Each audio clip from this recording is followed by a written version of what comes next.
Hi there everybody, it's Martin Twycross, bringing you another live stream on YouTube. So I'm hoping that you will be able to hear this. If you are able to hear what I'm saying, if you could type something in the chat box. I'm aware that we'll probably have a 10-second delay or thereabouts, so that would be good as well. I can hear myself out of my backup iPad here to watch what's happening, so I presume you can too. If someone could confirm it for me. Perfect. Thank you very much. Wonderful.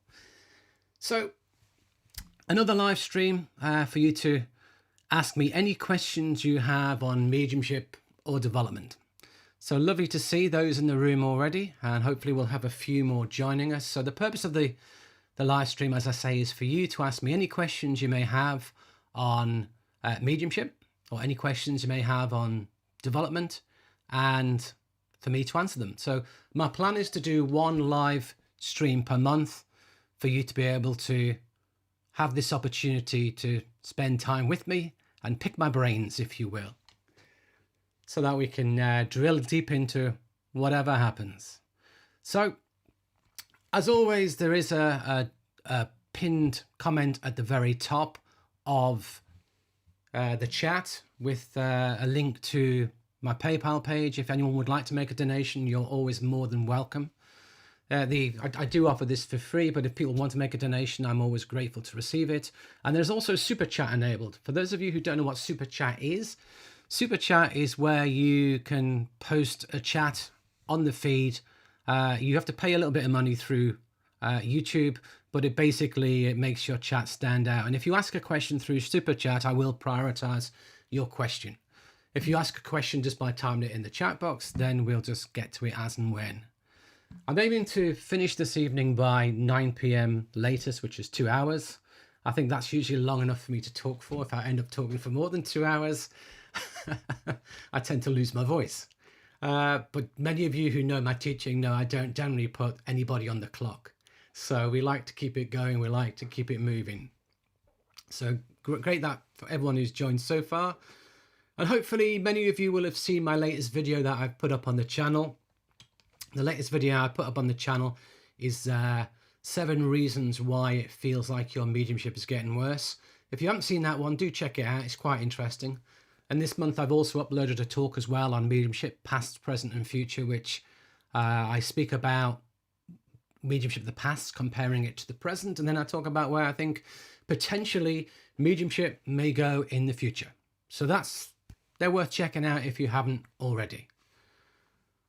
Good. So you can start asking questions. You can start posting away if you haven't already. I can see I've got one question already. So Sherry's asked, I'm fairly new. I've done a couple of readings and started psychically first, but then the mediumship hasn't been as good. Do you think I'm using my power up, then the mediumship isn't as good? Well, that all depends upon how much power you've built. You know, as beginners, we don't have as much. As more experienced, we have more. So depending upon how much power you've built, it will depend upon how long you can run for. And so you will have to determine that. The latest video I posted about why your mediumship gets worse, one of the things I said is that we often start initially well and then it goes backwards. So that's something to think about as well. Psychic is much easier. It really is. You know, that's why we start beginners with a psychic, because psychic is linking into somebody's energy. That person is there with you. It's within this world, and we are humans within this world. So that energy is much more easily able to access than having to move your mind and make that connection with spirit. And to do that, it takes effort. To do that, we have to train our minds to do that. To do that, we've got to get excited. So equally, it could be you're not connecting to the spirit world properly. My Foundations of Mediumship course goes through the basic theory of connecting. It's also covered, the connection is also covered in class 3, mediumship class 3, connecting to spirit. And if you don't know what I'm talking about, what I'm just going to do for you is just bring up on screen a few things. So I do have 24 teaching videos available from my store. So if you hear me reference class 1, class 2, class 3, class 4, that's what I'm talking about. So class 3 is connecting with spirit. That's the one I referenced. I also have a study program which also is based upon those videos, but then it adds a tutorial as well. So I may reference modules 1, 2, 3 of the special module of the study program. That's what I'm talking about. Each module is 5 of the videos plus 5 associated tutorials, plus also perhaps exercise sheets and exercise suggestions for how to work with it. I also do offer a number of courses. All of the courses were run live, but they were recorded, and there's a number of them. And basically, it runs all the way through Great Mediums of the Past, Meditation and Sitting for Spirit, Spiritual Self-Development, Confident Medium, Fundamentals of Mediumship, and the current course, which is Getting Better Evidence. So the Meditation, Sitting for Spirit, Fundamentals of Mediumship, and Getting Better Evidence, they're all progressive, they're all sequential. They're all meant to follow each other. But of course, you can just dip into any one. It's no prerequisite of any others. But that was the intention of how they would flow. So if you hear me reference these things, and the latest course is Getting Better Evidence, which you'll see as well on the screen as well. That is available from my store. We've had 2 classes, 2 to go, but all classes are recorded. So should you choose to purchase it, you would get access to the previous classes. So I'm advert over. Let me get back to where we were. So yes, so if you don't connect well, if you haven't got the power, that will affect it. But remember that psychic is absolutely much easier.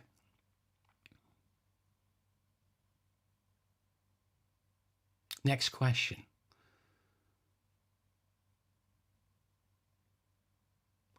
What does it mean when you think or see something that could be painful and you have a physical reaction? My body will jerk. Now, I presume you're meaning in relation to the spirit world. But with spirit, we would feel something. We would see it within our mind's eye. There shouldn't really be an effect upon our own body. If you're talking about, so I don't really know what you are talking about. So maybe you can post a comment for me to better understand that. I'll come back to it in a second. I shall move to Anastasia's question while I'm waiting for your comment to come in on that to help me understand exactly what you mean. Is it in relation to mediumship? Is it in relation to something else? If you could clarify a little bit more for me, I would help. So Anastasia, when did you know you were going to do this full-time, i.e. as a profession? Well, when I first came to mediumship, when I first went to a spiritualist church, I was told by the medium on my very first visit that I too would be a medium working on platform. I didn't believe it. Of course not. Why would I? Why would I want to get up there and do what he's doing? No chance. Over time, I progressed. I began working on platform after 18 months, which was very rapid. But after a few years, I never presumed I would ever get to it full time. I used to have a day job, a normal job, and then I trained to become a hypnotherapist, and then I developed hypnotherapy practice as like a transition between I went part-time at work and I was doing hypnotherapy and a bit of spiritual work, and slowly over time it progressed. So it probably wasn't, I didn't become full-time with it for quite some time, and really only for a number of years now. And I never ever really thought in my own mind I would be full-time doing it. So I think if you go into it with the intent that that's what you want, I think it's dangerous. If it's meant to be, it will be. I'm a firm believer with your development that whatever's meant to unfold, unfolds naturally. If you encounter obstacles, hurdles, blocks, that tells me that maybe that's not part of your path or your path at that moment in time. So I found that certain things with me didn't seem to work well. Certain things that I expect to get a lot of sit-ins. I didn't. In the early stages, all my people from the same sort of circles, people at the same level as me, they were all out doing loads of sit-ins, and I didn't get any at all. I would get once in a blue moon. I used to try all sorts of different techniques. I get a lot more people to me for hypnotherapy versus sit-ins was quite rare.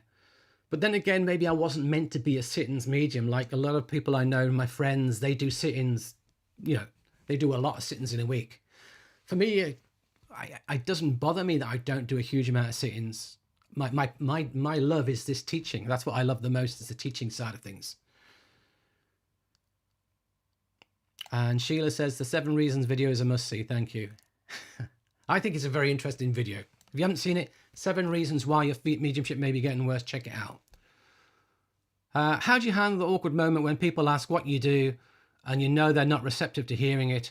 Do you give a safe answer? You can give any answer you like. You can go from telling them something different. You know, if people ask me what I do, I tell them I'm in adult education if I want a simple answer.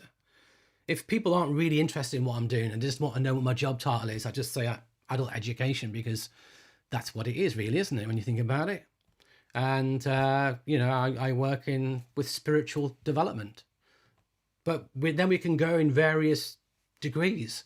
And if people are genuinely interested, I'll tell them what I do. For a long time in my work, I never told people at work what I did. I always worried that I worked for a conservative US company, and I worried what would happen if they found out that I was working as a medium. And finally, when I decided that I was probably going to move myself out of that job anyway, and I'll tell everybody what I do, everyone wanted a reading. Everyone was really interested. So sometimes it is sometimes we think people won't be interested in hearing it, but they are. So there you go. You just don't know. So you have to play it by ear. You can always bring more and more of it in if you need to. Question from Wayne. Do you think the information we get from spirit is only limited to what we ask, as all the information is in the spirit contact? Or do we ask something more general to not get a no? Never ask for anything general, ever. That's what I say. I would never, ever look for generalisms. No point, because generalisms are not going to help you. What I do when I work is I let spirit bring whatever they like. Simple as that. I open to them. They know they've got to bring evidence to be recognized. My job is to blend and surrender, and my job is to let it flow through me. However, it requires a very good link. If you haven't got a very good link, it becomes bitty. And then we might have to say, how did you die? What's the relationship? How old are you? We may have to do the 20 questions. And in the Getting Better Evidence course, the very next class, I'm going through these exact approaches to mediumship. The different approaches ranging from the extreme of blend and surrender to the extreme of 20 questions. And what we can work with in between, how we can set up question frameworks, how we can work with it in different ways to get the information from spirit. So if you're interested in that, the Getting Better Evidence course will give you a huge 2-hour class on that section. But the thing is, when we blend with spirit, all the information about spirit is there anyway. There's 2 types of connection to the spirit world, which I'll be talking about as well, funnily enough. And there's what I call a telepathy connection, which is mind to mind. Spirit are able to project thoughts at us and we receive that information. And then there's also if you like, we're blending with their energy, almost like a psychic connection, but with spirit. Just as we can blend psychically with somebody here and a great deal of information about them and their lives is there in their aura, it's the same with spirit. When I'm blended well and blended closely with spirit, how they died is in their energy field. Their personality is in their energy field. All about their lives, their loves, what they like doing, their hobbies, their interests, their jobs is in their energy field. We don't really have to go and looking for it to ask them, what did you do? You just probe their energy and it's there. So when we get a very good blend, that's what can happen. So that is a very powerful tool. So as I say, I go into all of that in Getting Better Evidence course, and we're going to drill deep into it and give tools and techniques. So that's a quick overview, Wayne. Ian's question. Martin, now that spirit has dialed down the intensity of my senses, I'm concerned about getting the final message wrong when the specifics and the rest of the reading are accepted as correct. Now, for me, your evidence and your messages, we can almost separate them out. I know some fabulous mediums who can do brilliantly at getting evidence, but have a hard job with messages. I know some people who are much happy with the messages, but not so good at the evidence. And with the message, we tend to work psychically as well as mediumistically. We tend to combine both. I do anyway. If someone's in front of me and why has spirit come for you, I stay with the spirit world. I try and keep my mind with spirit until it's time to move into their energy. Okay, why are they here for you? Okay, you've got all this going on. And it's there, they're in front of you, or you're connected to them. If it's a demonstration, their energy, their answers, it brings it back to you, you see. So when they speak, the energy is there. But I try not to get into the psychic energy. I try and stay with spirit until it's time to move to the message. Obviously, as sitting, you can move backwards and forwards between the psychic and the mediumistic as many times as you wish. I'll go in and out regularly. So the point being is, we often get the evidence more strongly, the message more strongly if we allow the psychic to come in as well. But we can get what we call the message from the evidence. Certain aspects of the evidence may stand out, or the way it unfolds, the path in which the story, the narrative unfolds, actually gives us the message. So again, I don't want to sound like a broken record advertising my course, but in Getting Better Evidence, I will be talking about how we get the message from the evidence, how we see this pattern developing, etc. So, you know, I can't spend a huge amount of time going into it now, but I will drill deep on the course. So yes. And also, we don't want to get the message wrong. I get that. There's a kind of a responsibility. Yeah, we're demonstrating who they are. We bring the evidence. But then with the message, there's the responsibility to make sure we're doing the message right. And the pressure of that responsibility can make us not do it as well. It can move us out the power a little bit for doing that. You know, just accept that you do your best. As long as we accept we're always trying to do our best, as long as we give it our best shot, that's all we can really go with, I would say. So I hope that helps. Maria, as a beginner, do you think it's better to practice one-on-one or in gallery style? I ask because most circles online are in gallery style. Now, the problem with online circles is it is possible to get people practicing. You can do breakout rooms in Zoom, pair people off and send them away, but then the tutor doesn't see what happens. So if you're working online, it's better for people to work one at a time, sequentially, with the teacher watching. Teacher can see what's going on. Teacher can see any problems, correct any issues, understand where the student is at. If I send you all away, if I got 20, 30 people in a room, split you off into pairs and sent you all away, I can only go around seeing a snippet of each person work. So I'm not going to be able, as a tutor, to understand where anybody's at. And then all I'm relying upon you is coming back to me and bringing what the challenges and issues you faced were for me to help out, or whatever I see that I can talk about and bring in. So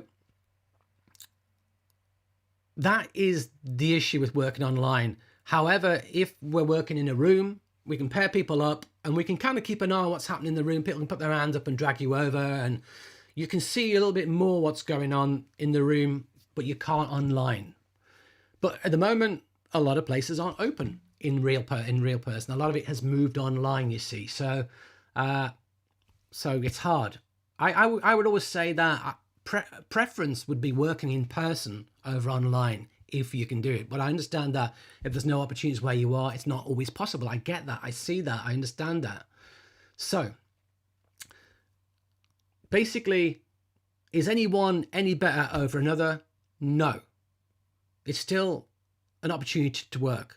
If you're working in front of an audience, in front of a teacher, there's more pressure. So most students prefer to work one-on-one because, yeah, it's nice, it's easy, it's comfortable. We can have a little chat.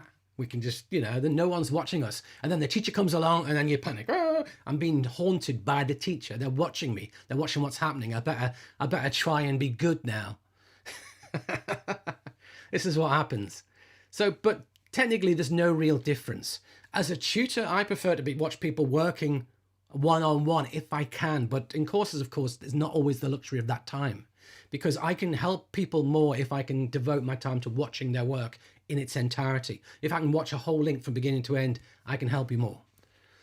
So, however, practicing, I recommend you're better off practicing under the supervision of an experienced tutor in a class with a tutor than doing what I see a lot of people do, which is just doing practice readings and asking someone to come with them. Because if you did all your practice by yourself in practice readings with no tutor input, you develop a lot of bad habits, develop a lot of issues, and it can be a hugely challenging problem.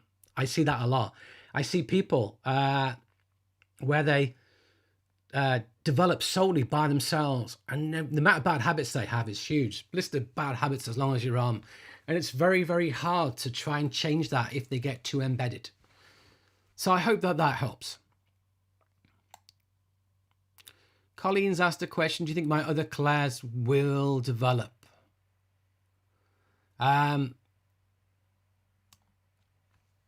Everybody can develop more clairs, absolutely.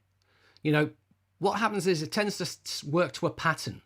But how your mediumship develops depends upon how your mind works. And again, I go into this in a great deal of detail in the Getting Better Evidence class. So how your mind works determines which clairs function more strongly, determines what evidence you get and how. So if you're what I call a visual person, and most people are, at least 60% of the population is, the majority are, you start quite strongly with clairvoyance. Then you have to develop your clairsentience. And then knowing comes in, a tiny bit of clairaudience comes in, and you tend to work predominantly clairvoyant, clairsentient.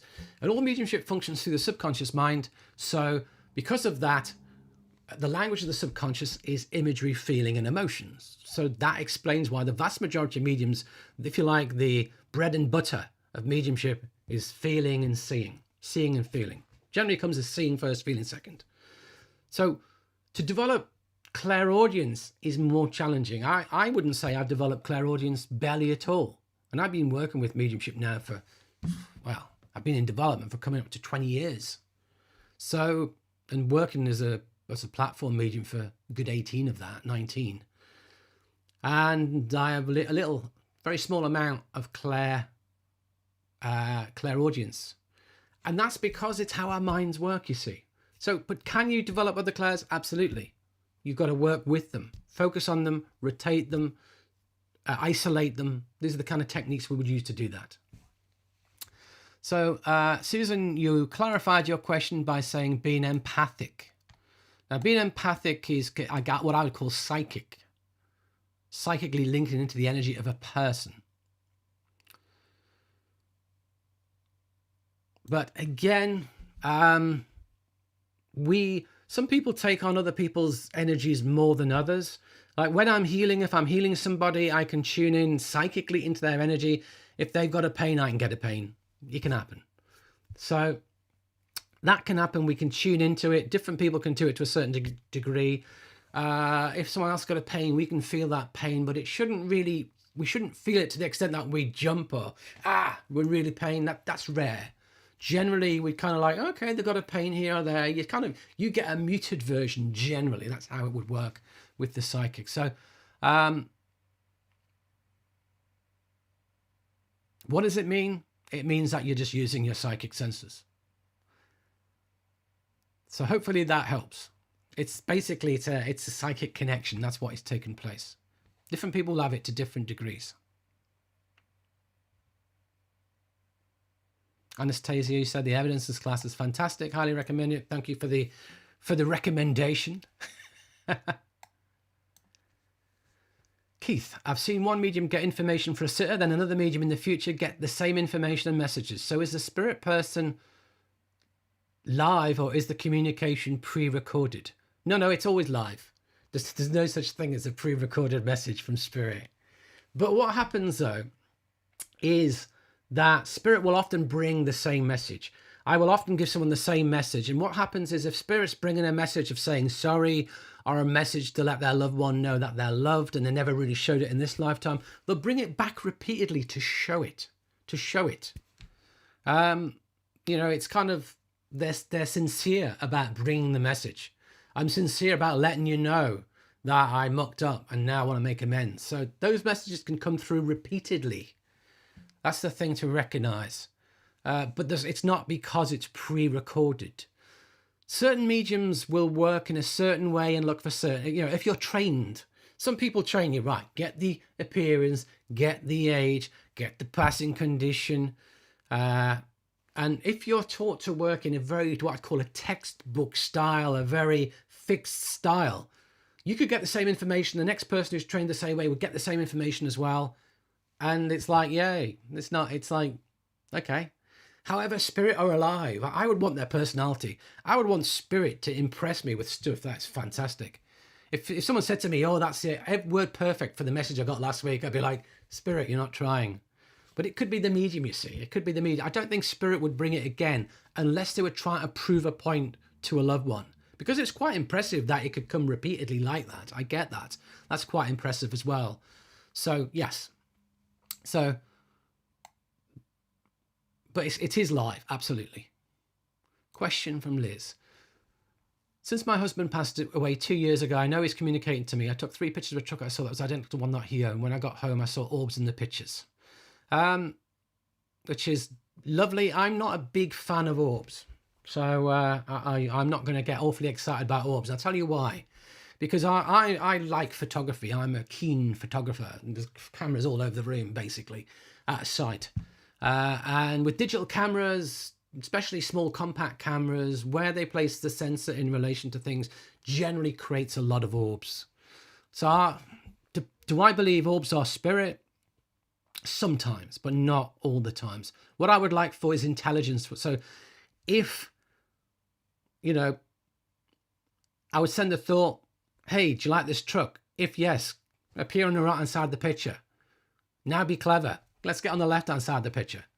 Now be clever and put the orb above that guy's head. Now that would show the intelligence of spirit. If there's just random orbs in it, I don't get so excited. But it's nice that you are aware that your husband is around you. That is wonderful. And funnily enough, in my next video that's going to be uploaded on YouTube, it's going to be a question about how can we connect to the loved ones in the same way that we can connect to our own loved ones in the same way we connect to other people's loved ones. So that's quite interesting as well. But it's nice that you know he's around you. And I'm sure that in this case, they were coming from your husband. But a lot of people get excited about orbs and forever talk to me about orbs. And I don't get so excited, I'm afraid. So you qualified it. Okay. Communicating to you through orbs? Nah, not really. Because how can you communicate through an orb? You can't. There's no mechanism other than letting somebody know you're around them. Spirit can let us know they're around us by moving our possessions. They can let us know they're around us by playing with electrical gadgets and making the lights flicker. They can let us know around us by giving us signs. You know, if you're driving along and a truck exactly like what he drove in the same color appears, that's quite interesting.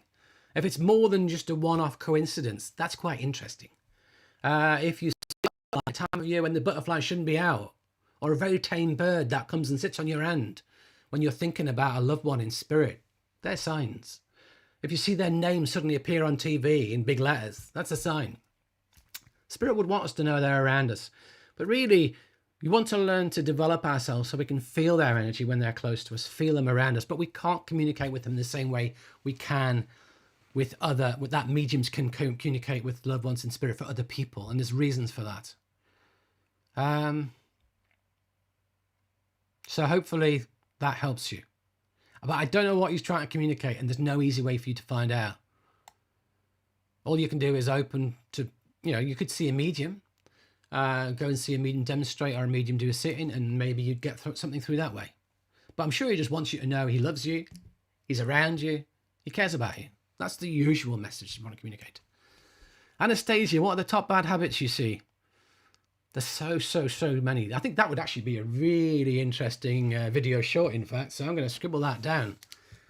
Top bad habits. I could talk about that one in a video short, couldn't I? The top 10 bad habits if I think about it. Things I really don't like to see is mediums who constantly repeat the same evidence all the time. They get a bit and they won't move on. We call it milking the cow. Don't like that. Don't like people milking the cow. I absolutely hate mediums who say after a statement, please, or thank you. I used to know a medium who said please and thank you after every statement. Drove me potty, because it sounds like you're begging the person to take it when you shouldn't. Bad habits, saying repeated word time and time again. I used to have a little clicker that you use in nightclubs for counting people into the nightclub. And in training, if I pick up upon a word someone says, I will count I'm watching them work and put it in this left hand and count in this hand whilst monitoring it as well. So it becomes like a subconscious count every time they say it. And at the end, you said it 38 times. So repetition of words is a bad experience. Getting the same person you've had before for somebody rather than getting new information from spirit, what we call hot reading. You just, oh, well, I had that one before, I'm just going to repeat the same information. That irritates me when I see beginners and intermediates do that in class. Push yourself, be brave, try for something different. So there's a few bad habits, but there's loads. There are absolutely loads. If I have a sit down and think about it, I'm sure I can generate enough for a good video.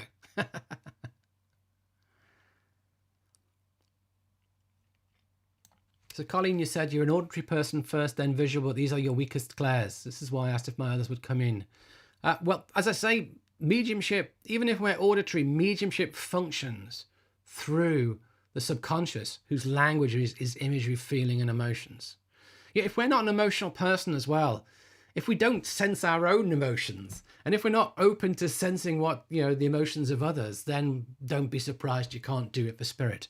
It never ceases to amuse me that people think they're going to get the emotions from spirit when they're not even open to their own emotions. They're emotionally inert. They're an emotional brick. Yet they can't get, they're saying, why can't I get spirit's emotions? It's like, I tell you what, first tune into your own, tune into those around you, and then try spirit. That might help. But yeah, so I believe that over time we can get them. But, clairaudience, very strong clairaudience is very rare. Very strong clair knowing is very rare because you need a very profound link. Most of the time I'm working with seeing and feeling.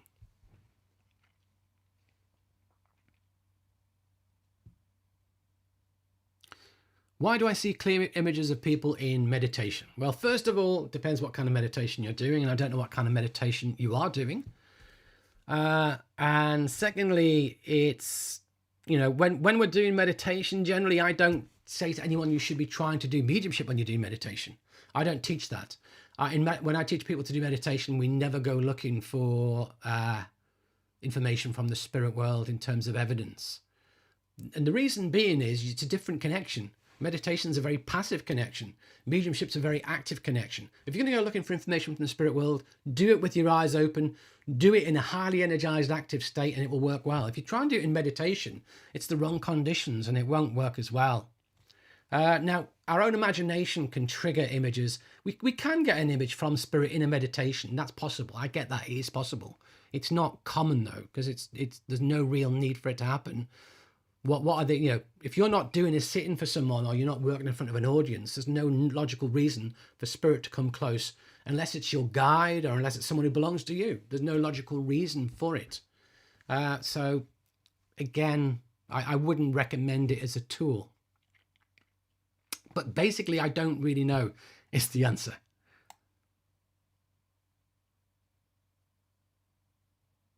Paul, you've asked a question. Is there a wave-like excited feeling, not shivering, when linking to spirit? How do you know as a beginner you have linked or blended while sitting in the power? So sitting in the power, the way I teach sitting in the power is that first of all, we sit in our own soul and then we blend our own soul with the spirit realm. That's how I teach sitting in the power. I know I see a lot of stuff on YouTube and other places that people say is sitting in the power that I would never categorize as sitting in the power at all.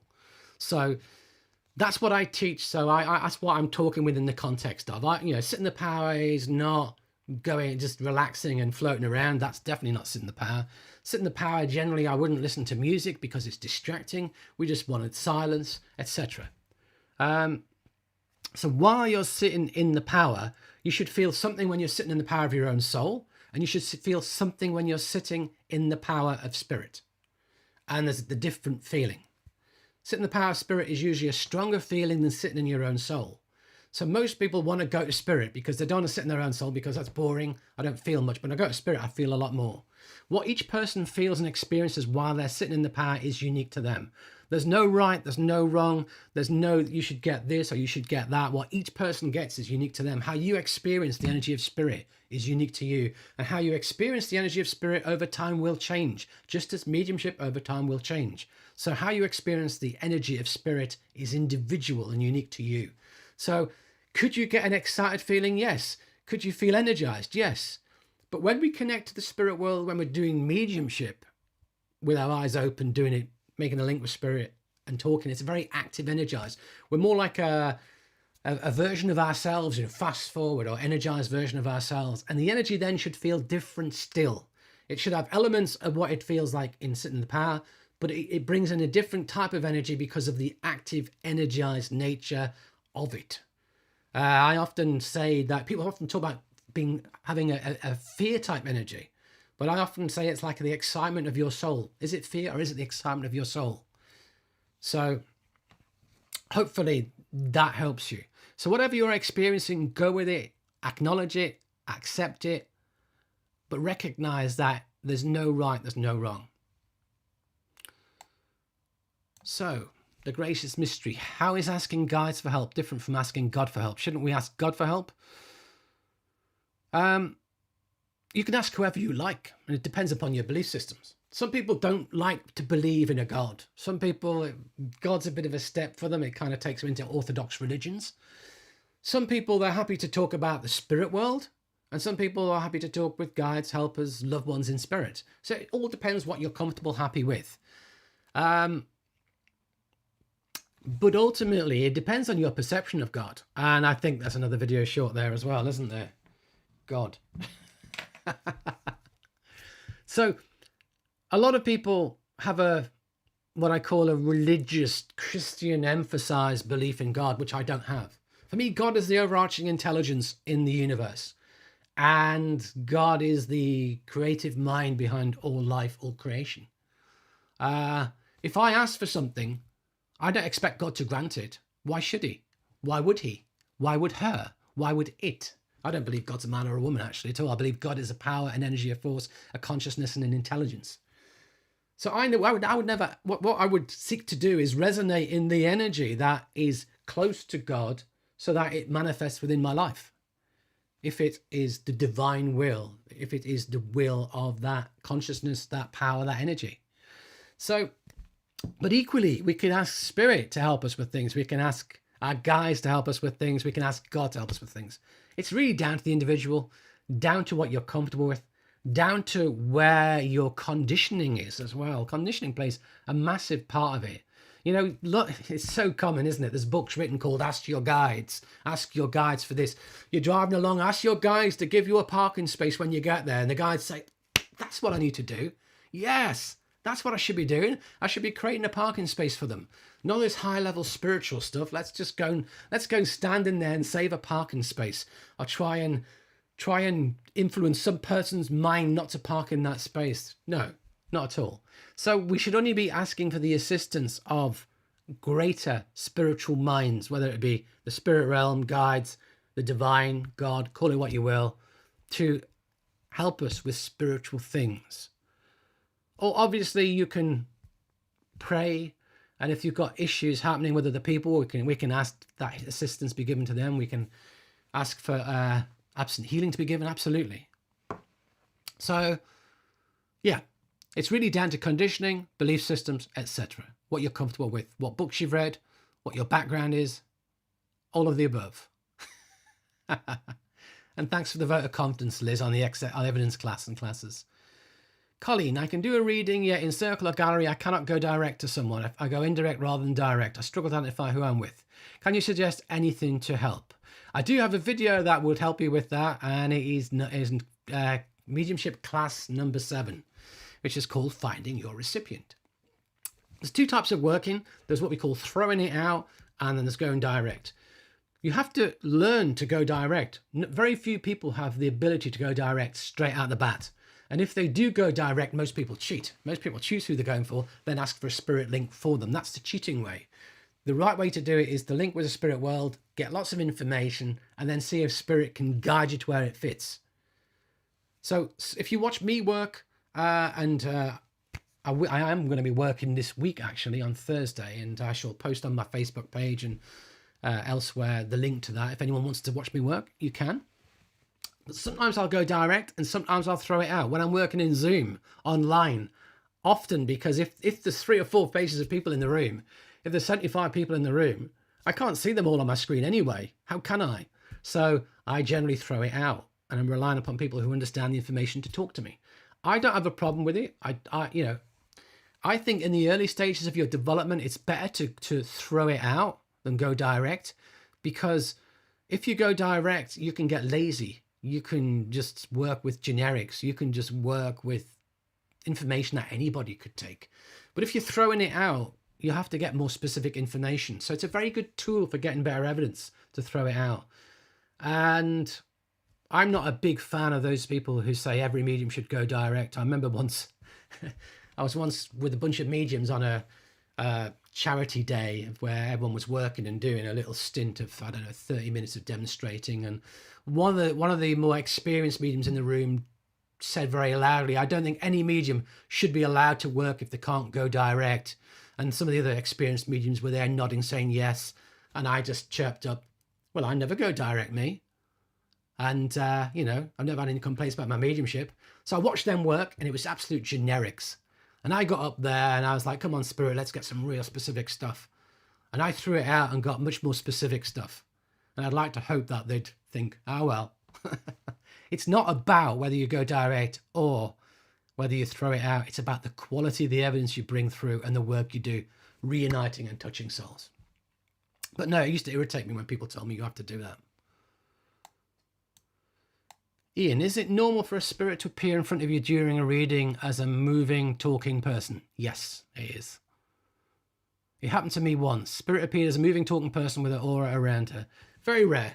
It's said the average medium will see a spirit objectively manifested in the room like a normal person. So you got to do a double take. Are they real or are they not? It's said the average medium will see that only once or twice. Some mediums see it a lot more, but the average medium generally sees it very rarely. And I have never seen it yet. So is it normal? No, absolutely not. But there's degrees, you see. Like we see spirit within our mind, but our mind can project them into the room. So I can allow my mind to place spirit behind somebody and for them to sort of manifest to a degree. But I know my mind is generating it and place them there. So we can get it from being nearly objective to very vague and everything in between. But to actually see a spirit in the room, like you or me, like a living person, is very, very rare. And different people's minds work in different ways. Some people are able to, some people are not. Yeah. And then you said you had the most powerful electricity go through your chest and head as she appeared in front of me. Why did this happen, please? And again, I don't know. It's just how you perceived and experienced spirit's energy. That's what I always say with all these kind of questions of this happened to me, this is what I felt, this is what I got. What does it mean? The stock answer is generally it's how you experience and perceive the energy of spirit. And the stock answer is I can't tell you. And the stock answer is if you get something like that and it's not obvious to you, sit and open up and you should get the reason why yourself. Unless I'm there in the room witnessing what takes place, it can be hard. So I just say that stock answer in case anyone else has asked the question as well. You'll probably get a similar answer.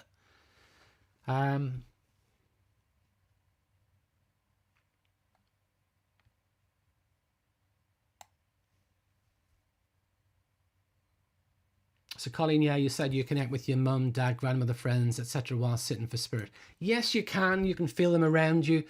But I would say don't go looking for it. I know a lot of people who go looking for things like that, and that's not good. And I'll tell you why. Because it distracts you away from the purpose of sitting, which is to get into that state of attunement. When we're sitting for spirit, we're not actually looking for communication with our own loved ones or anyone else's loved ones.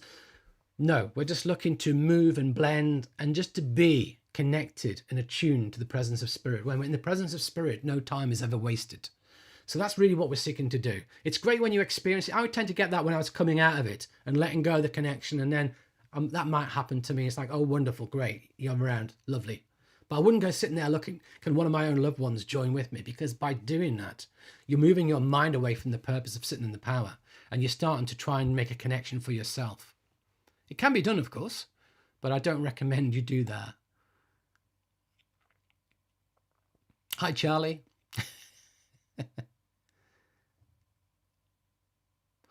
Question, Paul asked the question, how should we talk to our kids about mediumship? Is it something we should share or discuss? Any experience of this? Really, there's no stock answer to that. It depends upon the child. I never encourage children to do mediumship. It's hard, you know, you different children, some are mature, some are old souls, some aren't. Children will be scared by it, others won't.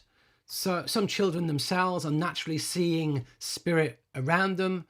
Again, I accept it's normal for children because they're very open psychically. Accept that that's a normal thing, but I wouldn't make too much of it. I wouldn't put them in circle. Right, let's have a circle. You've got that ability. Let's develop it, and you know. And I don't believe children should develop until after the age of 18. So it's difficult. There's no stock answer to that. Each person has to do what they feel is right for them. But, you know, we wouldn't want we wouldn't want to encourage children to engage in mediumship generally. I remember at a workshop, a lady came along and she sat in circle with her children. I said, how old are your children? She's like 8 and 6. It's like, no, you can't do that. I have to have a little chat with you in the break about that, because that's not what you do. No, you don't have to be trying to generate phenomena and manifestations, because how will the children deal with it? Their minds aren't mature enough to deal with any phenomena that happen. So, and it can create a lot of fear. So we want to avoid that. So there's some ideas, but there's no real stock answer I can give you, I'm afraid.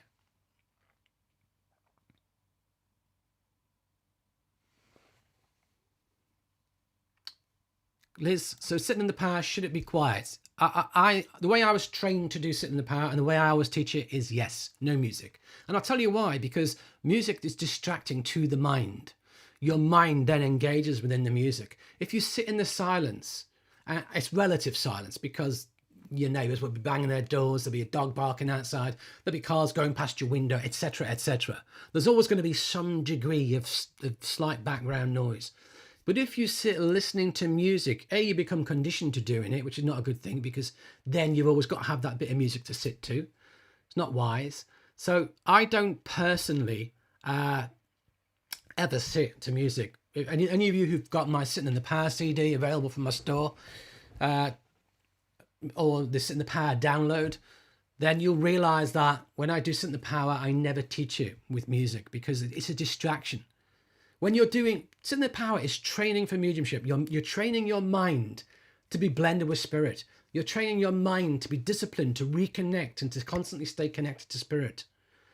If when you're doing mediumship, you don't have music playing to help you, no, there's no music whatsoever. So let's try and get the scenario in sitting to actually match the reality of mediumship. If it's mind training for mediumship and mediumship doesn't have any music playing, then why would we want it in Sitting in the Power? Other than the fact that we're conditioned to have some music during a meditation. But no, I recommend not, is what I would say. And the people I see who sit in the power to music generally don't do it properly. That's what I've seen as well. If I played some music and got people to sit, generally, I wouldn't see as good a result if I get people to do it in silence. And what we do in classes is we get people to sit and we watch them, and we can feel when they're in the power. We can feel when they're blended correctly. And when there's music, it's just a distraction for everybody. So it's not good. But that's me. That's my view. Other teachers will differ. Your mileage may vary.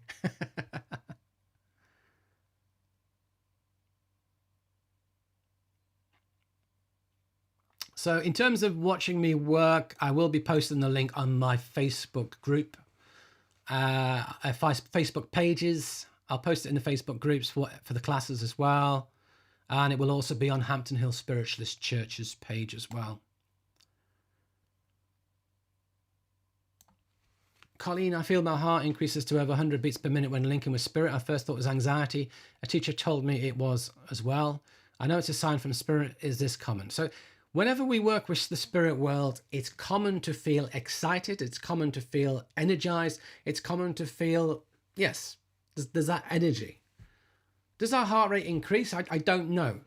I shall try and check that out one day. I shall try and set up my heart rate monitor when I'm next doing a demonstration and see if I can record and see if my heart rate whilst I'm demonstrating is vastly higher, especially if I just do it sitting in a chair, because if you're walking around the platform, clearly your heart rate's higher anyway. But if you're sat in a chair doing an online Zoom demonstration, that would be an interesting way of checking it out. But there's an energy, and if we're going to work, especially working in front of an audience, there's an excitement and a fear that both come in together, and that raises our heart rate as well. So yes, so that can be common. But is it anxiety or is it excitement? Fear versus excitement create the same responses within us, within our body. So you can choose to frame it however you wish. I wouldn't normally frame it as anxiety with people. I normally frame it as excitement. But that's my choice.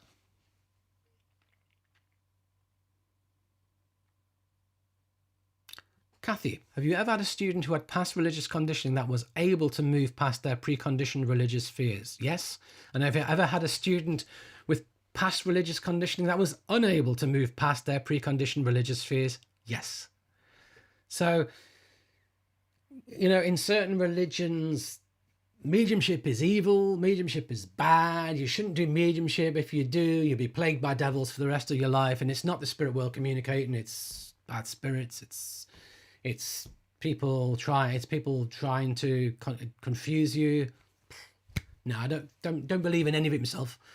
I've never been a very religious person. I used to run away from religion at school. In fact, I used to get myself into detention at school for refusing to say the Lord's Prayer, because in the UK, every day in assembly, we had to all get together and say the Lord's Prayer, sing hymns, and I hated it.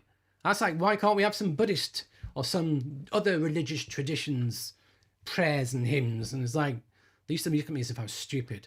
So I just refused it. If we can't, well, why should I say the Lord's Prayer? I'm not a Christian. So I was atheist as well. I didn't believe in God, didn't believe in religion, didn't do any of that. So I'm not a religious person per se. But some people are heavily religious, have been heavily trained. And it depends on the family unit and other people as well. The pressure other people can put you under can affect things. I know people who, by choosing to follow the mediumship path, their family has disowned them, which is quite serious. And that puts a lot of pressure on you as well. And, if you've constantly got the people you live with banging on about you that you're bringing bad spirits to them because of what you're doing, it gets hard. So, and then each of us as individuals, we have to learn to move beyond it ourselves. And it can be done, absolutely. It can be done with time, with patience, with, thinking about it, rational, logical probing and thinking about it and letting go. I personally, I find it very hard to understand how people can believe things with no evidence whatsoever. As a spiritualist, as a medium, I need evidence to prove to me that the spirit world's real. I need evidence to prove to me I'm linking with people in the spirit world. I'm not easily led. I've got a background in science, a degree in physics. You have to prove it to me. If someone's going to tell me they're linking to spirit, they better prove it to me. Well, if you don't, you don't. So for me, I absolutely... I need it proven to me. So I've always found it hard to understand why people can be so severely conditioned, because I've always kind of fought against it with my mind. And that's the key. Our key is to question. Our key is to say, how does this help? And if not, let it go, and try and let it go independent of the good opinions of others who may hold strong religious beliefs around you. And if some people won't speak to you, you've got to decide then, is that something you'd be happy to live with? It's hard. It's very hard for some people. I get that. I do get that. Anastasia, do you see the Zoom technology long-term increasing the number of people teaching, studying and practicing mediumship? I don't perceive it to be necessarily Zoom technology that will change that. I believe it's... this takes me back to the talk I did on mediumship, past, present and future. It's an opportunity. Technology is an opportunity, but it's also a double-edged sword. What I see when I look on YouTube, I see a lot of information there that is, some of it just blatantly wrong, some of it totally and utterly unhelpful, some of it desperately unhelpful, and very little of it high quality. So the average person just doing a quick cursory search on YouTube is not necessarily going to find good quality teaching materials. The average person looking on Facebook is not going to necessarily find good quality teaching materials unless they are discerning or have somebody to point them in the right direction. So, does Zoom help reach people? Absolutely. Does YouTube help reach people? Absolutely. It does, but it's a double-edged sword. It's all about the quality of what is produced on the platforms. You can have a heck of a lot of people attending Zoom services and Zoom practice classes, but if the quality of those classes is poor, if the quality of those teachings is poor, if the quality of those services is poor, over time it will decline. We have to keep the quality, we have to keep the standards if it's going to move forward. That's what I think. Nicola, do you think protection is important? And if so, what do you recommend? Now, I have a whole video on do mediums need to protect themselves? I don't teach protection. I don't do any protection whatsoever. So I'm going to guide you into that video. Protection comes from our own fears, and it comes from the conditioning of other people. I have worked with mediumship now for 20 years. Nothing bad has ever happened to me. I've taught mediumship for 15 years. Nothing bad has ever happened to any of my students. I don't teach protection. I go to the Art of Indy College. I teach at the Art of Indy College. Nobody there ever teaches protection. Nothing ever happens. So I route you to my previous video on protection. Check that out. That will give you all your answers.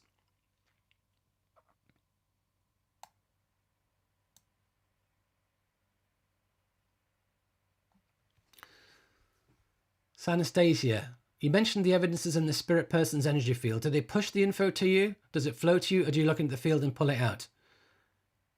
Basically, it's no different to working psychically. When someone's sat in front of you, all the information, the energy is there. They don't push it to you. The person in front of you is not pushing it to you. You're just blending with that field, their energy field, their aura, and the information comes back to you. It's the process of blending and looking and feeling and experience, and it flows back to us through the process of blending. When we're closely blended with spirit, that information flows. If I want to know how spirit passed, I'm not asking person, tell me how you passed. Often if I'm really well blended with them, it's there. There's a sudden passing. I feel a huge amount of trauma afterwards. I sense collision, car accident. It's there. They're not necessarily, they might be saying, oh, you're going to give my passing condition. I didn't want to give that, but it's there in their energy field. So, but that's different from me sending the thought to spirit and saying, how did you pass? And then projecting the thought back to me. I passed in a car accident. It was dark. The roads were wet. I was the passenger in the car. The driver had a drink. That they can project that information to me on a telepathic mind-to-mind link. But when closely blended with spirit's energy, a lot of that information is there for the taking anyway. Information about themselves is there, but we're opening to it. Or we may be thinking, passing, there it is, okay. Then it to us.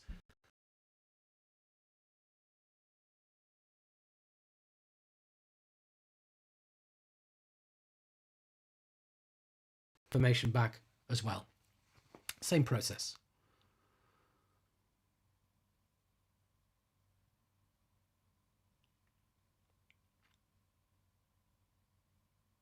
So yeah, you know, again, Colleen's talking about how, told by another teacher that it's my central nervous system reacting to the linking with the spirit world. Now, when we link with the spirit world, it does affect our energy. I get that. Absolutely, it does. All of us will be affected in some way. But how we're affected is unique to us, remember. So we've got to work it out for ourselves. You too could, you know, you can test yourself. Use an Apple Watch. Watch what's happening and see what's going on. Now, I'm hoping that this is all flowing for everybody at the moment. I've got a strange message come up about stream health. It's not brilliant. I don't know what that means. Not sure how I fix it either. So let's just pray it keeps working. With all these things, we're at the mercy of technology. With all these things, we're at the mercy of the power. I'm hardwired on the fastest possible connection I can get. I just hope it will work. Tony, I heard from YouTube about sometimes having to clear your own energy. Do you ever find residual energy from spirit lingering beyond connections and sittings? Now that one there, again, that's the classic YouTube teaching. Oh, you've got to clear the residual energy out your energy field. Healers of the past used to comb the aura and flick it off, comb the aura and flick it off and say, what you're doing? Oh, I'm clearing the residual energy away. Yeah, right. So forgive me if I sound a bit disbelieving of that. No. Have I ever had to clear residual energy from myself? No. Do I ever have to clear residual energy around students working? No. Do students need to clear residual energy? No. What can happen is you can link with somebody. They passed in a very profound way. Maybe they took their own lives. Maybe they hung themselves. And a certain energy from the shock factor of the passing can stay with you. That can happen. Or you can get someone who impresses you with a health condition and they weren't able to talk, and your voice becomes very raspy, and they had a cancer of the throat. And for a little while afterwards, your throat feels a bit raw and your voice seems slightly different. So in that scenario, the energy can stay with us a little bit. It touches us so much that there's almost like there's like a residue of it with us. But it's very, very, very rare. But most of the time, when we take ourselves back to normal, it will just disappear anyway. That's the thing. You don't have to do any technique to try and clear it out of your system. You know, just go back to being normal. So the question, there's another video I've got called "Do Mediums Need to Do Grounding?" And the answer is yes, but the grounding practice is not what anybody else would teach you. The grounding practice is just returning back to your normal self. Just returning back to, go and do the washing up, and I guarantee that residual energy will clear. Go and do something for somebody else, and yeah, absolutely. Go and do a chore, go and take the bins out, what have you, it will clear. So I don't think we need to get into trying to, spirit don't linger with us. Why would they? It's totally illogical. Think about it. Spirit come, blend with me to communicate with their loved one. Their loved one goes home. Why would spirit say, oh, I like him, I'm going to stay with him, I'm going to follow him, I'm going to go home with him, I would like to see his house? No, they've got much better things to do in the spirit world. They're not interested. Why would they be? It just doesn't make sense. So again, what it can be is, it could be our subconscious mind wanting to hold to that connection, wanting to hold that link. It's an issue with our subconscious needs and desires that we have to learn to let go of. That's probably more common, I would argue. So I hope that all makes sense. How are we doing for time? 8 o'clock. So we've been going for an hour. I do intend to finish by 9. So if we run out of questions, we'll finish earlier. So as I say, for anyone who's joined a bit later, you can donate if you're enjoying the live stream, the question answer. I don't charge, but all donations are greatly appreciated. There is a pinned link at the very top of the chat with a link to PayPal you can donate with. And there's also, you'll find at the bottom of the chat box there is a super chat box with a little dollar on, so you can also make donations through super chat as well. All donations are indeed gratefully received. Okay, let's keep going. Any thoughts about lucid dreaming and spirit contacting you in a state? It's happened to me, and I was told to ground myself before bedtime. Now, personally, I don't get excited about lucid dreaming. I don't get excited about a lot of things, you'll find. I just do mediumship the normal way. I don't try and do mediumship in my dreams. I don't try and do mediumship in my meditations. I don't try and do mediumship through EVFs. I don't try and do mediumship with orbs. None of that. I just do it the regular, normal way. Work, link, work, stop, discipline, walk away. So, can we link with spirit in our dreams? Yes, we can. You can. Generally, the kind of link you'd have with spirit in your dreams is with your own loved ones. Sometimes I may be in a dream and I feel as if I've met my own loved ones in the spirit world, and it's very profound. I wake up and it's like, wow, that was an awesome dream. That was amazing. And it's profound, and it's like, yeah. And it feels different, and it stays with you. And like a lot of dreams, if you don't write them down or try and remember them immediately after you have them, they disappear. But the ones where I believe we're truly meeting spirit stand out. They stand out. So that part of it, we can have it in dreams, absolutely. Do you need to ground yourself before going to bed? Absolutely not.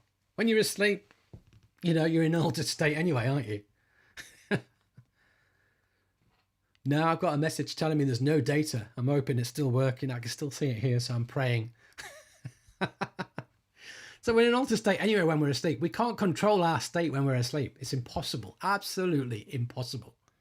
So I think it's a crazy idea to try and ground yourself before sleep. It's not going to happen, to be honest. But I would not try and use dreaming as a mechanism for contacting spirit, because who are you going to contact? You're going to contact your own loved ones or your own guides and helpers. But the problem you've got is, if it's your own guides and helpers, how do you know it's real? You don't really. So it's hard. It's hard. So it's not a mechanism I would recommend for people. I would never teach people to learn to do lucid dreaming for contacting spirit. Again, it just seems like it's an overly complicated way of connecting to spirit. Just connect with spirit with the usual tried and trusted mechanisms, and it's easy. If you try and make it more complex than it needs to be, it's just going to slow things down. It's going to complicate things. No need. Okay, so Ian. Occasionally at night I get clairvoyant, almost psychedelic visions with the most incredible colours and moving shapes, almost like a kaleidoscope, and third eye pressure. Is this my guides? Probably not, because again, why would your guides do that? What have they communicated to you with that? Nothing. So, our guides don't generally come to us when we're in between sleep or out of sleep, generally. Our guides would come to us when we attune to the spirit world and invite them forward and invite them to blend with us, or work through an inspirational state of inspirational writing or inspirational speaking, where you may move into an altered state and start talking into a voice recorder through inspirational speaking or a phone, something like that.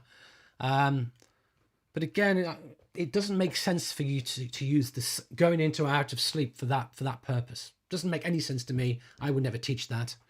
And the thing is, as a hypnotherapist, we have those states between sleep and waking where all sorts of things happen. We do get hallucinations. We do get visions. We have dreams. You can feel like you're awake when you're asleep, and you'll swear you're awake and you're not. You're asleep, and you're in a halfway house where you have a degree of awareness and you don't. And all sorts of wonderful things can happen in those states. So don't attribute any of it to the spirit world, generally, as a rule, because the vast majority, 99.9% of it, is nothing to do with spirit. And think about it, spirit wouldn't want to use that for communicating anyway, because you'd ask a question like you're asking. Is it my guides? I don't know. Is it spirit? I don't know. Spirit would want you to know when it's them and when it's not. And they would do it at clearly delineated times. Discipline. Set the intent with spirit that they only come and work with you when you want it. And then you'll know. Because if you're not wanting it, it won't happen. Spirit don't come to me unless I ask for it. So hopefully that helps with that question.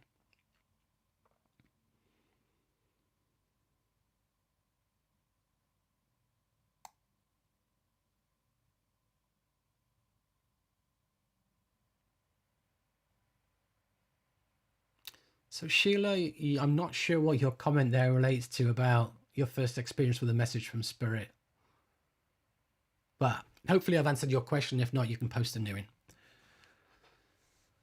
Alessandra, I get psychedelic images and weird faces, and I'm glad I'm not the only one. That is normal. When I'm moving into sleep, it's normal to see within your mind faces. It's normal in the dream state to experience things like that. It's totally normal. Absolutely. It's nothing to do with spirit, though. And if you see a face that's really not very pleasant, or something happens in your dream that's not pleasant, just know it's your mind processing stuff. Processing all the stuff it needs to process to create what it needs to create. People tell me, I have a bad dream. Does it mean something bad's happening from spirit? No, of course not. Let it all go. Don't worry about it. Nicola, I love your down-to-earth, easy to understand, normal teaching. Thank you. Glad you enjoy my teaching. I do. My strapline is bringing you practical, down-to-earth teachings on mediumship and development without the fluff. And there is way too much fluff. There is way too much airy-fairy stuff. There is way too much stuff out there that just does not help and gets confused with this work. So I'm not a big fan of that, to be honest. So I try and keep it as simple, straightforward, and sensible as we can. That's what we want.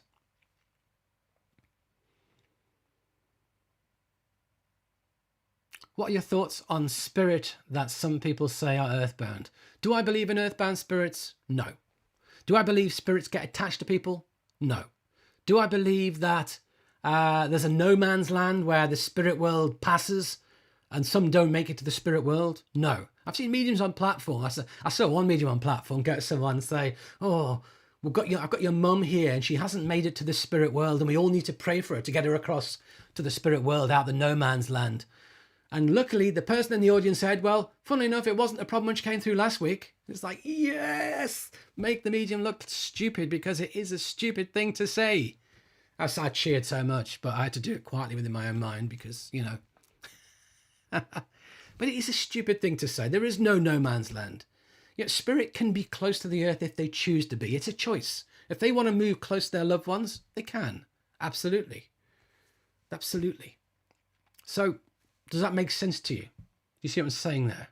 You know, spirit can come close to the earth and be in the spirit world. Whenever they're linking with us as mediums, they're to a certain degree coming closer to us.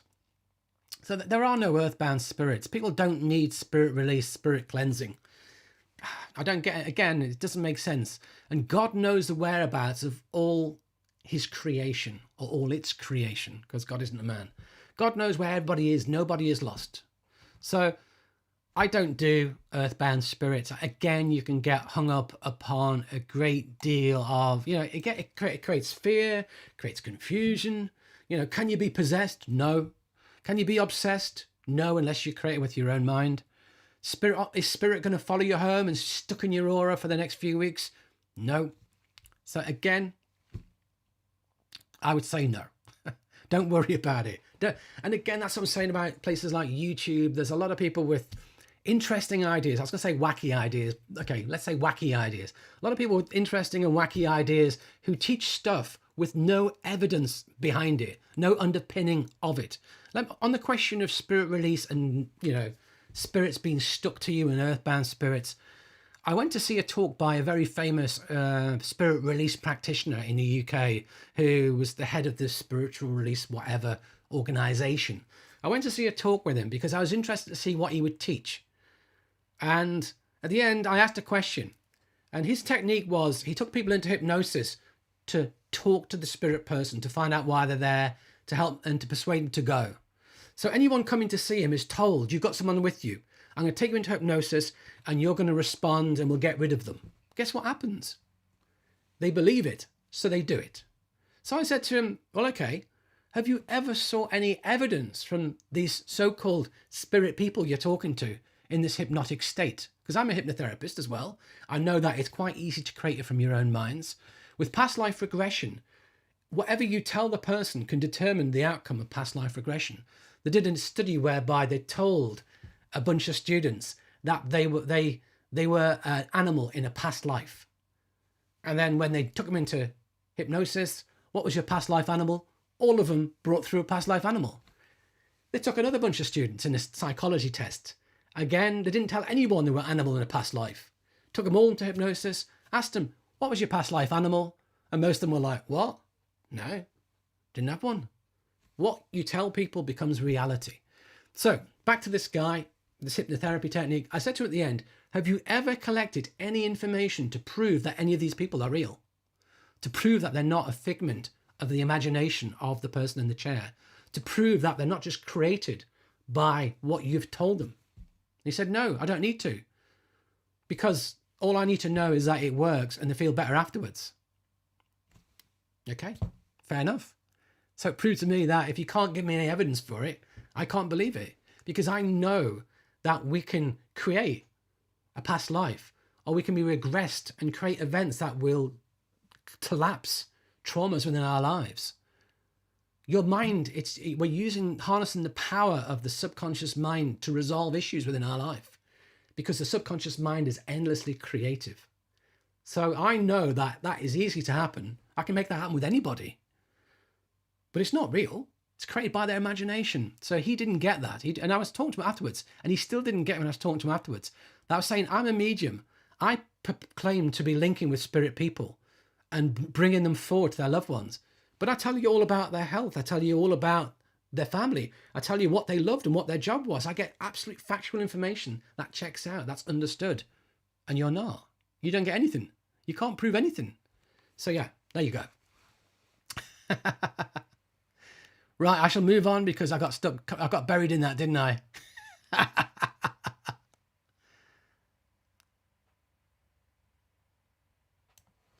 Question: when you're teaching, observing students who are doing practice readings, do you link with the same spirit person that the student is? If so, how do you know who they are or find them? Absolutely, you have to. You know, when the person's working, we link with spirit. I ask to link to the same person. Or there's three ways of linking. There's linking psychically through the energy field of the person.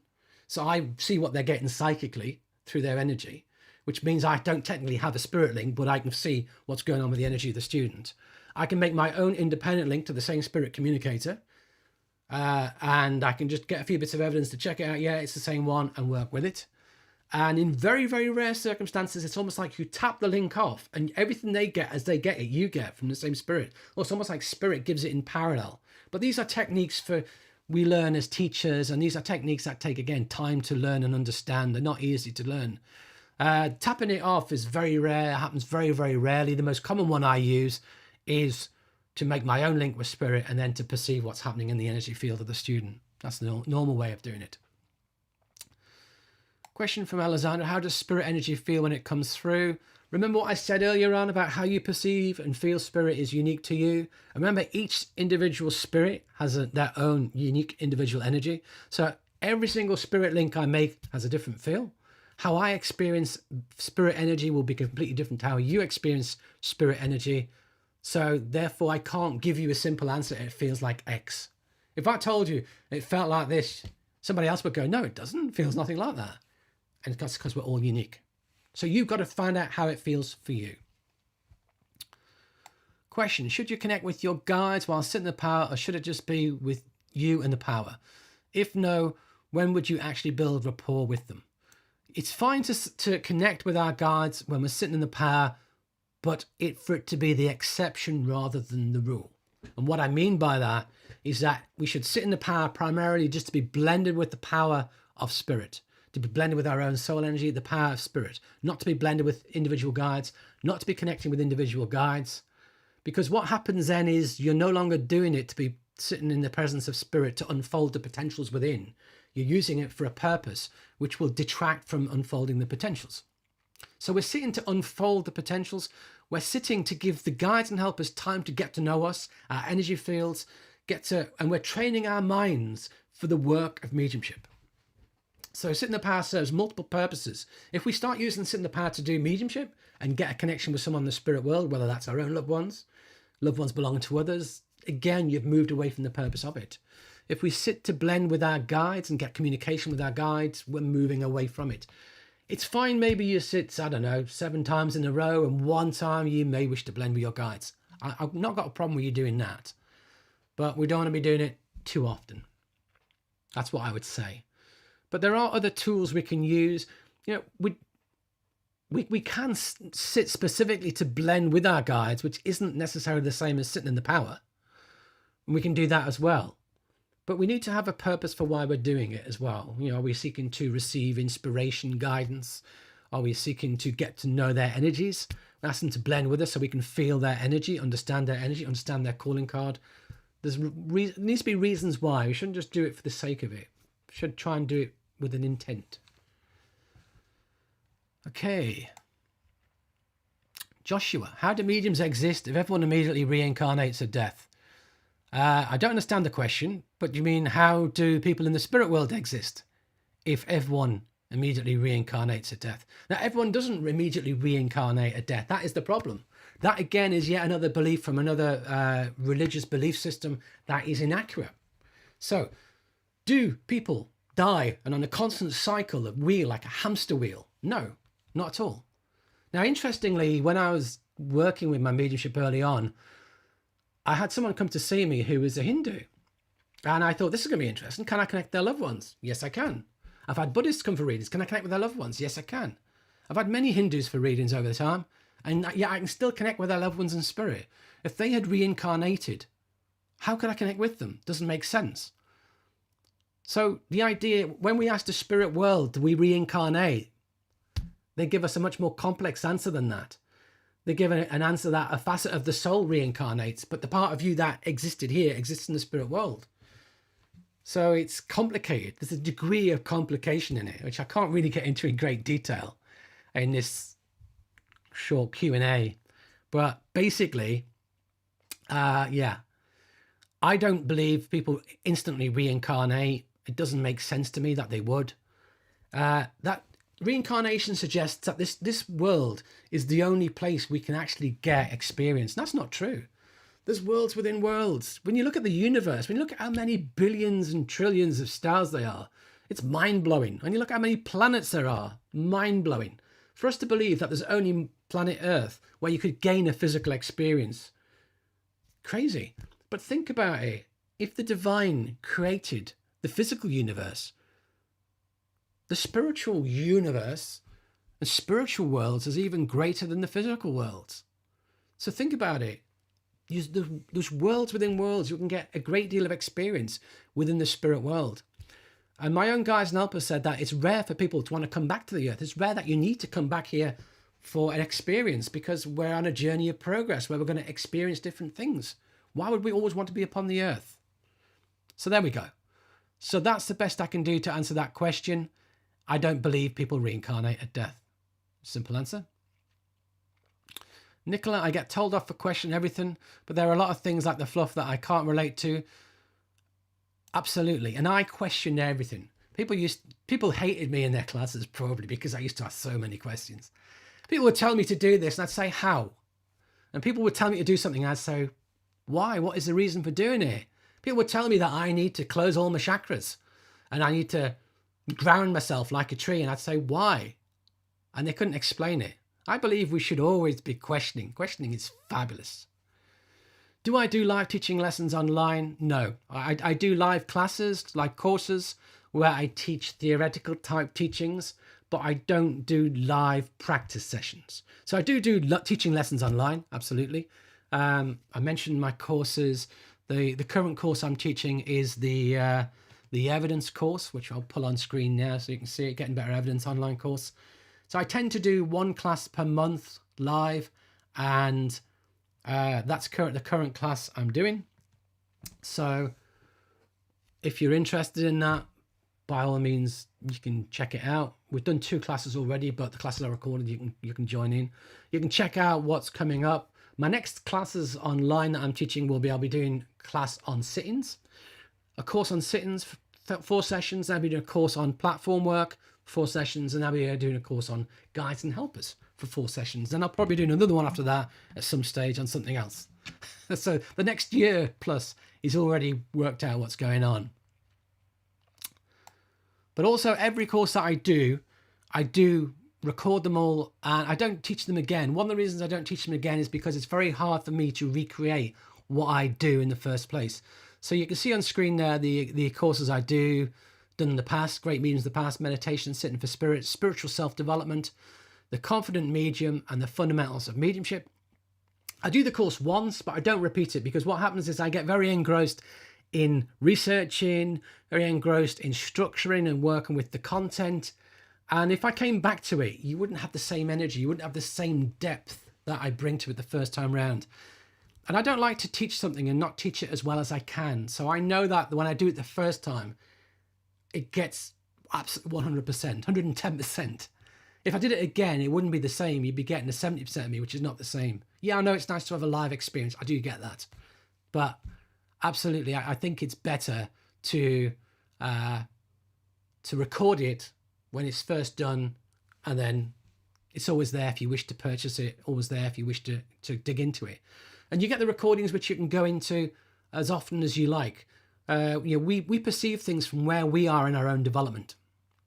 So because of that, you can watch the same content a year apart and perceive it all totally differently. And that's one of the most profound things I like about having classes you can go back to time and time again. I think it's very important. So by all means, you check those out if you're interested. As I say, I could say, someone might say, well, can you do the fundamentals of mediumship again? And it's like, well, I could, but there's so many other courses I want to run that my time is better invested on producing new ones. So that's my intent. And I'm also trying to write a book as well. So hopefully that will be published later this year. That's the plan. But absolutely question everything. So past life regression, a waste of money. I know some people who do past life regression and, practitioners and believe in it. And yeah, great.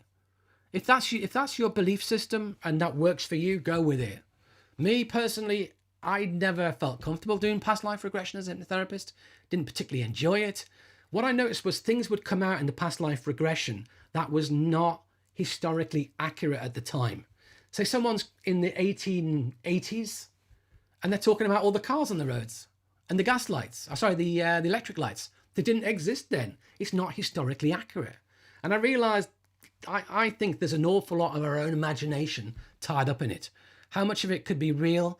And the thing is, it's not your past lives. That's the other problem you get into with past life regression. It's not your past lives. You belong to a soul group.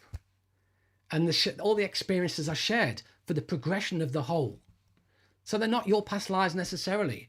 If I have a deja vu experience, if I go to France, I'm walking down the street and I have a deja vu experience that I know what's around that corner, and I'm right, wow. And I can know that if we walk down here, there's a church around the corner, yes. Is that my experiences as a past life? Or is that the experiences of somebody who belongs to my soul group, whose experiences are accessible to me? That's what I believe. So I can never prove they're mine. That's the problem I have. So I don't do past life regression. I don't go for past life regression, even though I train as a hypnotherapist. It's not my cup of tea, past life regression. And again, it comes down to the fact that it's too simplistic. The reality has a great deal more depth. So similarly, the question on the book, Journey of the Soul, what are my thoughts? I'm pretty much talking about it. It doesn't resonate with me.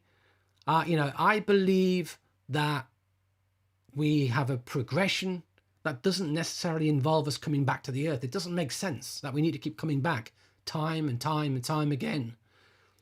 And I don't believe in karma either.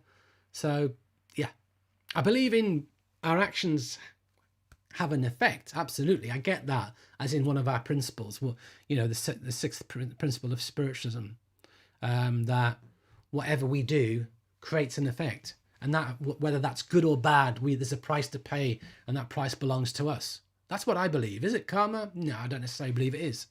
But I don't. Karma comes with its own connotations from other religions. So Sheila, this is why you like the spiritualist church. No wacky airy fairy stuff. Exactly. That's what I like. That's what I like as well. And that's the way I teach. I try and keep it simple. Yeah, I know there's plenty of other people who, some of the things I've talked about, orbs, past lives, what have you, that's their bag. They love it, and that's it. And each one is welcome to their own. But it's just not what I do. Question. Is there a period of time that a person who just crossed over is not available to be reached in a reading? No.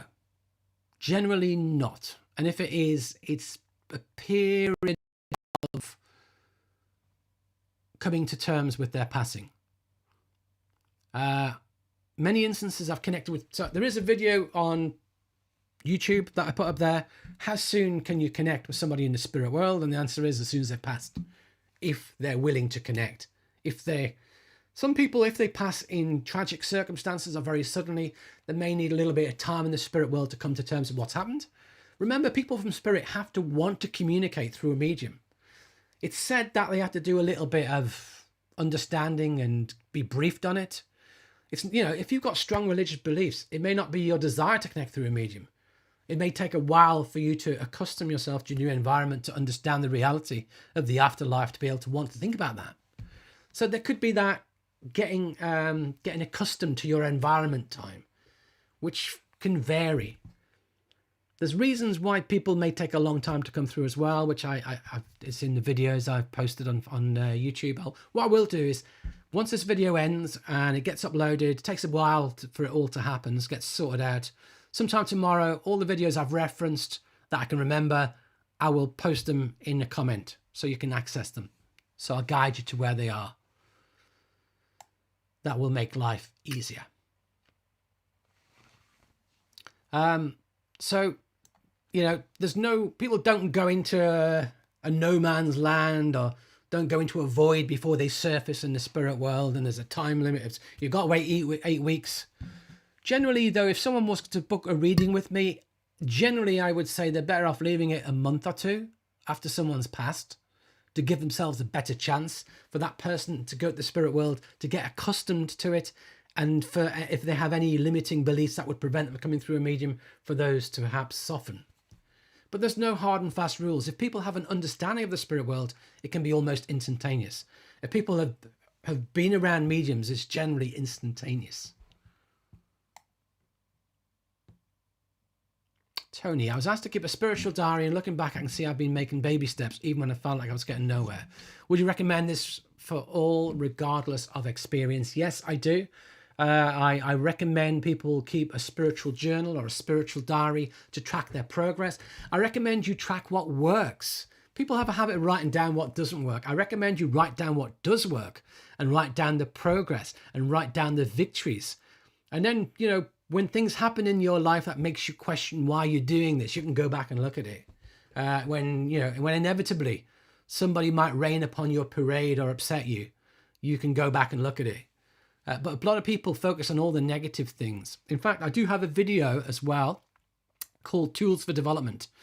Of my videos, one of the special topic series, the bottom one, is called Tools for Development. And that is about two techniques. One is an annual review, and another one is the spiritual journal. And I also, within that as well, I also give powerful questions to help you within your development. And there's like a little meditation there as well, where you go into a state where you open to your soul's replies to those things as well. Also, I believe we can let our soul guide our development very powerfully as well. And I've got a course called Spiritual Self-Development. And within that course, it's all about learning to blend with our own soul and learning to let our own soul play a greater part in our lives. I think that's very powerful as well. But definitely keeping a spiritual journal, highly recommend it.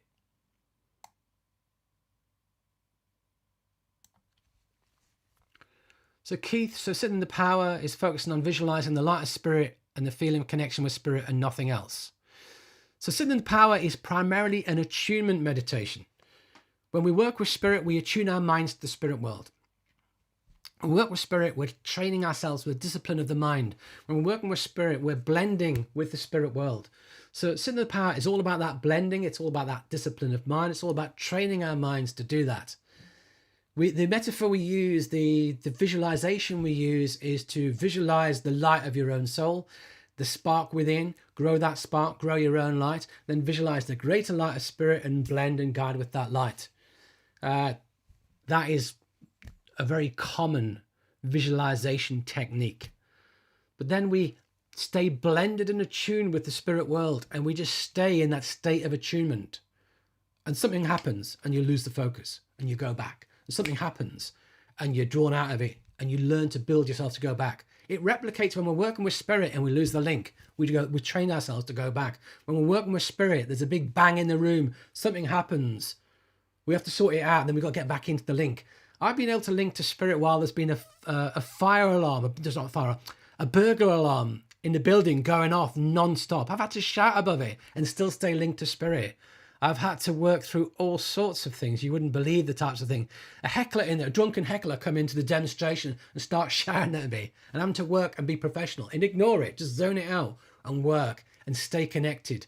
And that training of connecting and staying connected, it's a little bit like some of the concentration meditations of the Eastern tradition, where you focus upon something and the intent is to stay focused to the extent of everything else, not let your thoughts come in, letting thoughts come and go, watching them come and go like a bus, but just stay focused on it, focus on the candle, focus upon the mantra, whatever that may be. It's the same concept, but we're using it for a technique for working with spirit.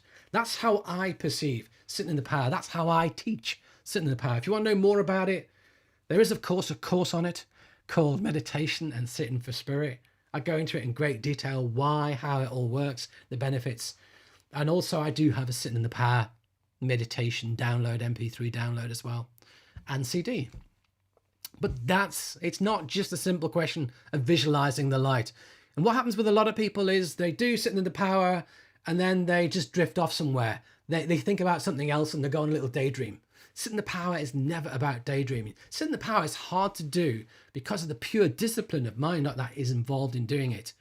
And if you don't do sitting in the power properly, you're wasting your time. You really are.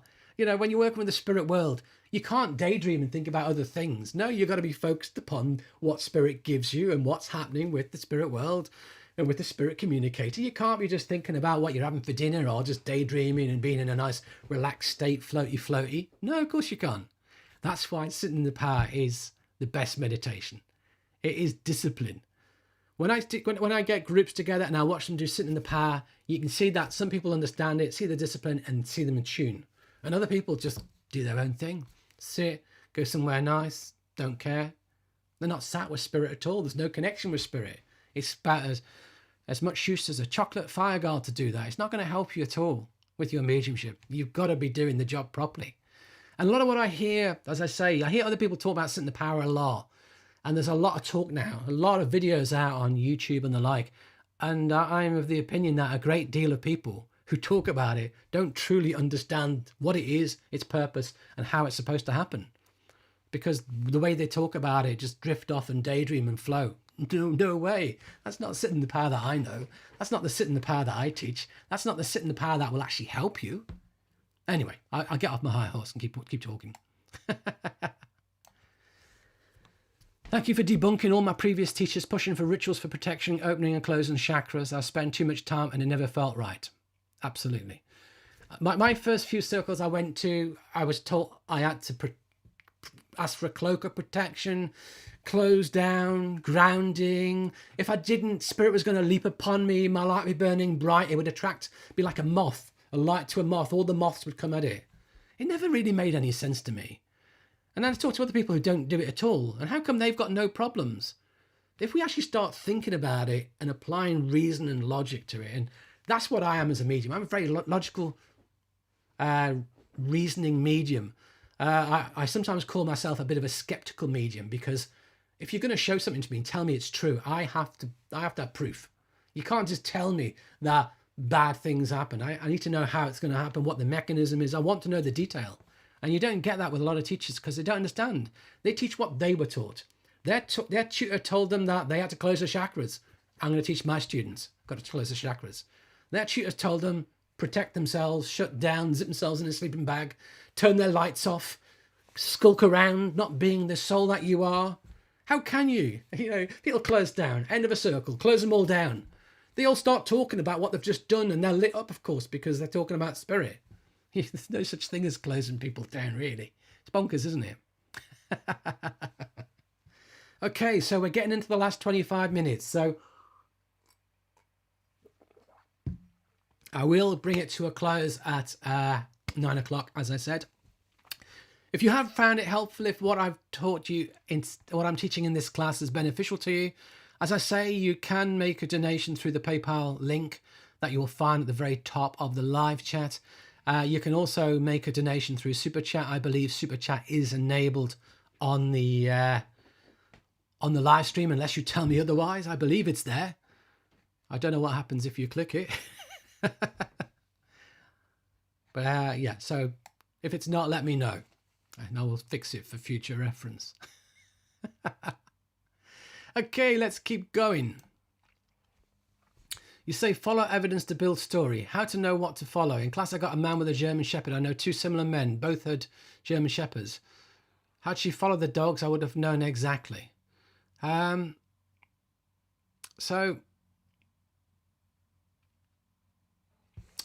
just made a super chat. So thank you kindly to Sheila for that. That is wonderful. I greatly appreciate it.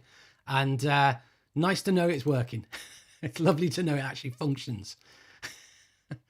So following the evidence. Yeah. You have to allow spirit to guide it, the whole thing.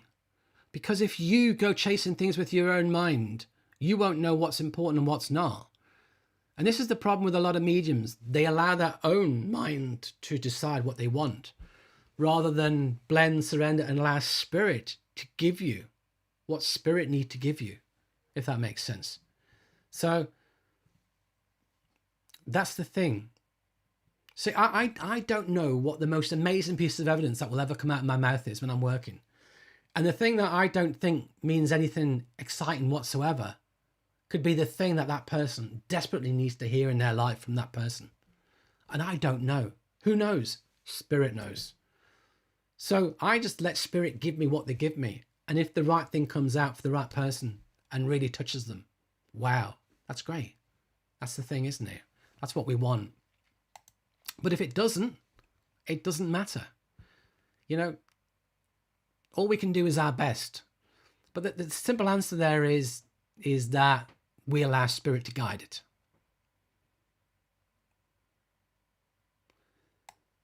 I've had many teachers teach me about chakras, protection, etc. I felt deep down they're a waste of time and time consuming. There are so many bad teachers out there. I wouldn't want to label them bad. You know, it's not that people are bad teachers. It's just that they're badly conditioned in that they teach what they... I know some people who just teach exactly what they were taught. I know some people, like for me, I like to think about it. I like to find logic to it. I like to try and figure it all out. But if we don't do that, it can be hard. And there's different teachers for different people. Is there anybody who benefits from protection? Yes, there is. A very small portion of people who are very, very fearful and have profound religious beliefs that maybe mediumship is wrong, or they're going to, something bad's going to happen to them. Then maybe protection for that 0.1% may be beneficial. But for the vast majority, it gets in the way. And for me, what I like to do is get as much stuff that gets out of the way as possible. We don't really need it. Okay, Colleen, should I recognize my soul group? What's the difference between a soul group and a soul family? What's a soulmate in your opinion? Very difficult questions to answer. Sometimes we feel a profound connection to other people. It's like we've known them all our lives. And for me, that's a soul connection. Is it a soul family? Is it a soul group? Terminology can be the same. Doesn't really matter. What is a soulmate? A soulmate is somebody you have a profound connection with, where I believe where you're meant to work together as a team in this life. You're both a perfect fit. Could there be more than one soulmate exists within this world for you? Absolutely. But, you're quite possible of harnessing, getting together with somebody else and you working together and maybe there's degrees of soulmate, from a very, very fabulous fit all the way through to a reasonable fit. I don't know. I don't think I'm well placed to answer the question because I'm not in the spirit world. Can someone from your soul group help with your development? Can I work with them instead of a guide? If they were, they're a guide. Some of your guides could well be from your same soul group. So, but don't try and go and link with anyone from your soul group. That's just complicating it. We work with those who wish to work with us. They're guides and helpers. Just think of them as guides and helpers. Don't worry whether they're in the soul group or not. And are they at the same level as you? Some of them won't be. But as long as they're there to help you in some way, that's all that matters. You can be a higher level than them. I have a guide who works with me who's hilarious, but he jokingly says that I'm more spiritually advanced than he is. It's just very funny. He brings great humour, really lively, really interesting. When I do trance, he's the character. He's the biggest character of the trance when I do trance. And but yeah, he jokingly says that sometimes the mediums are more advanced than the guides, and it doesn't necessarily, if the bit was on the other foot, if they were here upon the earth and we were in the spirit world, we may choose to help them. Why do you have guides and helpers? There's a reason they work with you to help you. There's the connection that brings them forward. It doesn't necessarily mean you're part of the same soul group though. Sheila, I assume grief of the sitter would or could limit a good link. Yes, it can. I've heard that the sitter's energy, grief, desire to hear from one spirit can block the link. It doesn't necessarily block the link, but it can make it harder. I'll give you an example of that. I gave a link to someone came to me for a reading, did a reading, worked really well. They went away and spoke to it was their friend. They went away and spoke to the wife of the gentleman who came through me from spirit. And she came along, but she was in such a profound state of grief that she couldn't really accept what was happening. She couldn't really accept it was real because of the state of grief she was in. So if you like, it was a block, a barrier to the reading. And her friends had told her that we had a reading with Martin, such and such, your husband came through and it was amazing. But her experience wasn't like that because of where she was with the grief. Did it block it? No, it didn't stop them communicating. She wasn't able to process it because of it. But yeah, again, if the medium, if the medium feels it's not working right, if the medium feels it's not going as well as they would like, then yes, in that scenario, if you're feeling it's not working, it's our own beliefs. Oh no, this is not working as well as I would like. It takes us out the power and it can block it. So spirit never block it. It's basically the energy, how we respond to the energy that causes it to collapse generally. A good well-trained medium, highly experienced medium can generally work through that. It wouldn't block it, I believe. Gemma, if there is no time in the spirit world as we do on earth plane, how do the loved ones that have passed need time to get accustomed to the way the spirit world works and connecting to human souls on the earth? Interesting question. There is time in the spirit world, just not linear time as there is here. There is time in that everything happens consecutively. Everything happens time in bit after bit after bit. There has to be some degree of time paralleling the earth as well. So we have to have that when you think about it. Otherwise, we'd all be in the same time zone in the spirit world. Yeah, this person passed before that person. So there has to be that, again, that similar sequence and passing of time. But time, they say, passes differently in the spirit world. So they need a degree of time. But is it days, is it hours? The way we perceive it upon the earth, the time they need, maybe they need weeks or months. But in the spirit world, it may be like a blink of an eye, or it may be very rapid. But how it translates back here may be different. So the time scales are different, but it's hard to comprehend again. And I'm not sure if I fully understand it neither, because spirits say because we're here on the earth in linear time, it gets complicated for our minds to cope with it. So I shall. That's probably the best I can do with that one. Question from Joanne. Do you believe souls can practice to get better at better at communicating? So can souls practice, can spirit practice to get better at communicating? The more often they do it, the easier it gets. I can often tell from the energy of spirit communicating, is it their first time or have they done it before? And people who, mediums in the spirit world, make excellent communicators. It's people who had a knowledge of this in the spirit world make excellent communicators. How easily you are able to communicate upon the earth, how much you like people upon the earth determines again how good a communicator you are from spirit. I love a brilliant communicator from the spirit world. When you're doing a platform demonstration and you get a brilliant communicator and it just flows, effortless, fabulous, brilliant, really good. So depends upon the personality of the spirit communicator as to how well they can communicate, but it also, the more experience they get, the better at communicating they get.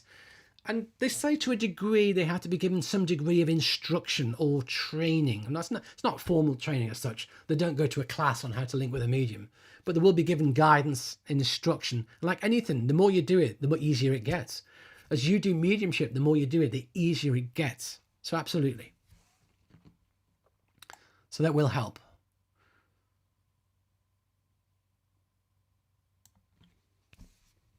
Angela, have you ever had any experiences where you're being warned away from somebody? I experienced a flicker of cat's eyes in somebody's eyes. I couldn't look or talk to them again. Was this a warning? Simple answer is, I don't know what that means for you. Now, psychically, the spirit won't give us, stay away from that person. Don't do this. Don't do that. Spirit, don't do that. But ultimately, what happens is we're working psychically. We feel someone's energy. We feel something's not right about their energy. It's all psychic work. Whatever we get is coming from our own soul. It's coming from our own energy, when we blend with their energy. I can meet people and it's like, I don't trust this person. Something's not right here. Or you meet some people and you think, no, they've got really strange energy, not comfortable with that at all. But that's me working psychically. Or it could potentially be my soul. So that could be your soul warning you. I don't believe it necessarily spirit, though, unless you've connected to spirit. So now we're on the last 10, 15 minutes. So I know that we've still got quite a few questions to go. So what I'm going to do is I'm just going to work through the questions in the order they are given. If anybody really wants their question answered, what you can do is you can always do a super chat and put your question in the chat box, and I will give it priority. But I'll just got to work with them in the order they're in, and if I don't get through them, then my apologies. What's your belief about babies in the spirit world? My granddaughter passed 15 minutes after a very premature birth. She comes through in readings. A medium said she's an angel. I don't believe this. No. Babies in the spirit world don't become angels. Nobody in the spirit world is an angel. They're a spirit person. What is an angel? Try and define an angel. It gets complicated. Some people say an angel is someone who's never touched the earth. In that case, a lot of your guides may be angels if they've never had an earthly experience. So I don't do angels because of the definitions of angels gets just too complicated. So, you know, any child that passes in the spirit world progresses just like anybody else. I will at some stage do either a video or a talk on children in spirit where I will go into it in a lot more detail. So I will be, you know, can they come through in a reading? Absolutely. The problem we've got as mediums is we can't give a great deal of evidence about them, because if they haven't had a lot of earthly experiences, how can you give that evidence? Generally, somebody else brings them in. That's what happens. Or the medium will become aware of them in a private sitting generally and talk about it. Normally, it's not a good practice to give a baby from the platform without other evidence to help support it, generally. So, Anastasia, some medium training emphasize psychometry and mediumship. Why is that when mediums don't use objects and platform demonstrations? So we never use an object. You do not need an object to link to spirit.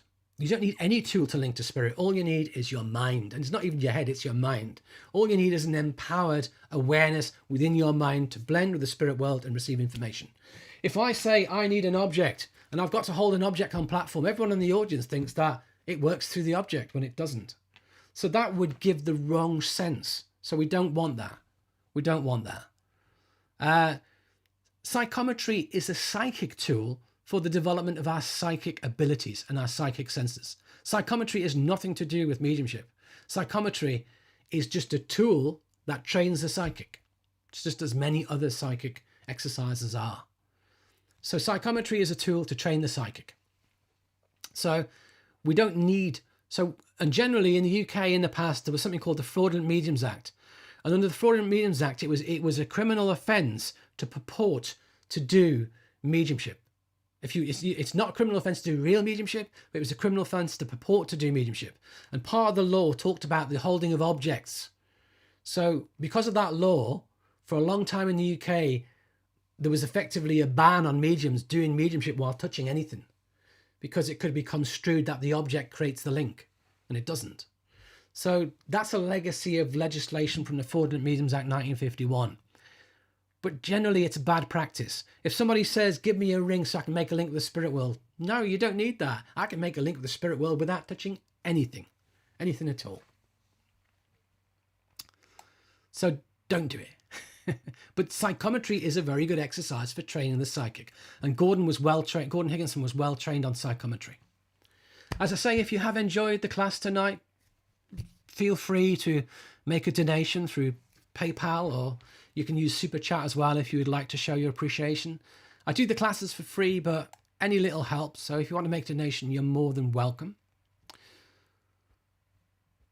Yes, you can donate afterwards. There will be the PayPal Me link. I will put it should be in the description of the video, and I'll also post it in as a comment as well. You can always email me as well, or contact me through Facebook, and I can email you the link to make a donation as well. What I'll probably do is I'll probably put a donation link on my website, and then I can just email you straight to the page that you need to, or to guide you to that page. But yeah, and anyone who wishes to donate, you're more than welcome.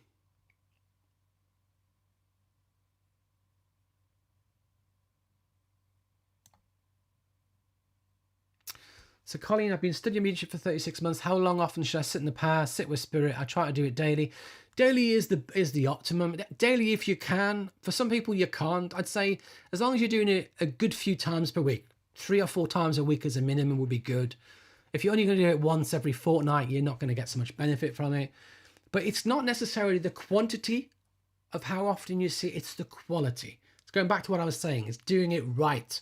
I know a lot of people who sit daily for spirit and they daydream. If you sit daily and daydream, nothing will ever happen. You won't develop. But if you sit and you're well blended and you're well attuned and you've got that discipline and you do it properly, then you can get great benefits. So it's all about making sure the technique is right. The technique is more important than the time. And you can sit in the power really well for 20 minutes. You don't have to sit for an hour. You know, each person has to do it for what feels right with them. I'm not very good at sitting for a long period of time. If I sit for spirit, sit in the power, I will probably sit myself 20 minutes, 15, 20 minutes. That's all I need. And again, the more often you do it, the more you train your mind to it. You don't have to follow a CD or follow the MP3 audio. You know, I have sit in the power as a CD and audio. But what I'd expect you to do after sitting and listening to it for long enough, you should be able to then start doing it yourself within your own mind without the audio. Effectively, the audio is to train you the technique, but once you've learned the technique, you should be able to do it yourself. That's what we'd want.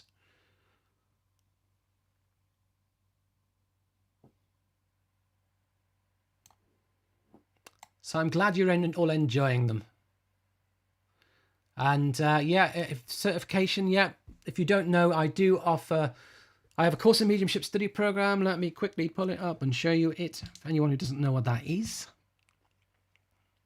I have a course in mediumship study program, comprises 4 modules. It's, if you like, it is my flagship teaching program.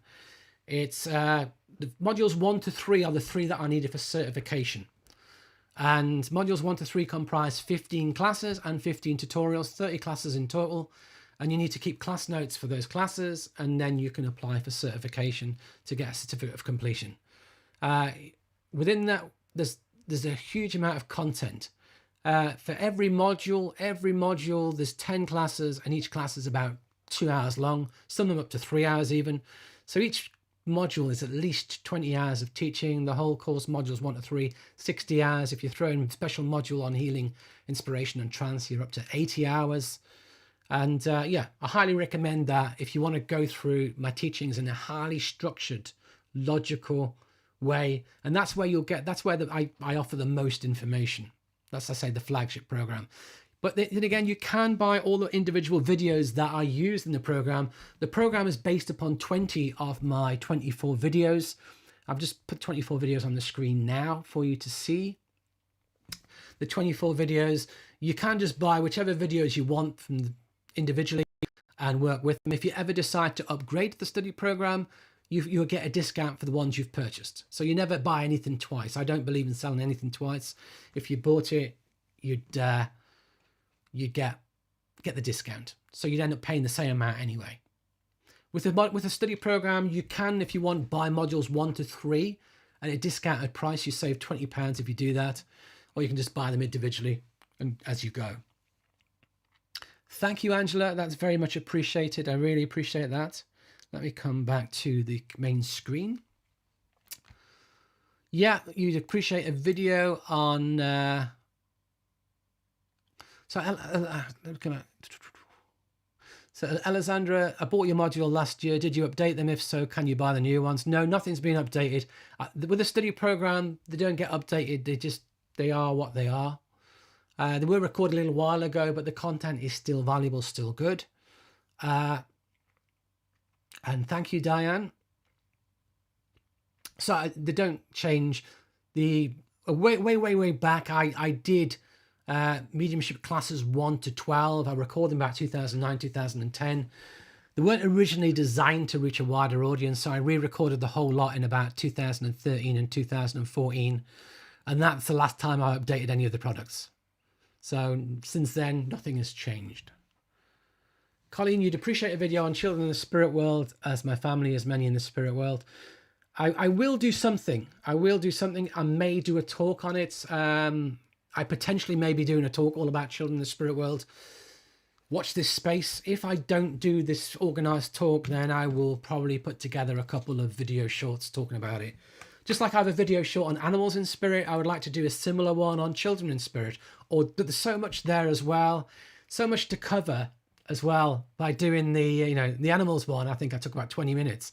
I started compiling my notes for children in spirit, and I realized I was getting way beyond half an hour. It was quite it's like, okay, this is the talk.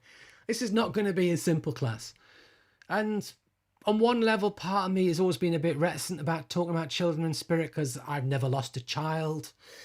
I know many mediums who've lost children, who work routinely with children in spirit. If you've had that experience of losing a child, you've got that connection, and children will work with you a lot from spirit in that scenario. I have brought through children, of course, as mediums in sit-ins and on platform, but I'm not a medium I call who routinely works with children.